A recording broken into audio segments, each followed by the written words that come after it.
məktəb illərimi apardınız. Necə sizin yadınızda saxlayın ki, doğrudan da müəllimin də müəllimi var. Mənim də müəllimlərim olur. Məni də öyrədən müəllimlər məni öyrədiblər ki, mən də müəllimlərimin davamçısıyam. Müəllimlərim kimi sizi öyrətməyə çalışıram. Allah bütün müəllimlərə can sağlığı versin. Hər sənət gözəldir.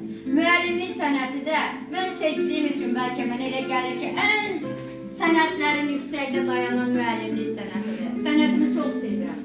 Mənə bu sənəti sevdirən siz balalarsınız, siz körpələrsiniz. Sizsiz bu sənətin gözəlliyi yoxdur. Mənim gözəlliyim, mənim sənətimin gözəlliyi sizlərsiniz. Hətta 5 yaşlara mən belə sual verdim ki, uşaqlar, məktəb gözəldir. Dedilər, bəli, müəllimə gözəldir. Amma mən dedim ki, uşaqlar, məktəb sizinlə gözəldir. Sizsiz məktəbin nə dadı, nə duzu ola bilər. Hamınızı öpürəm, bağrıma basıram.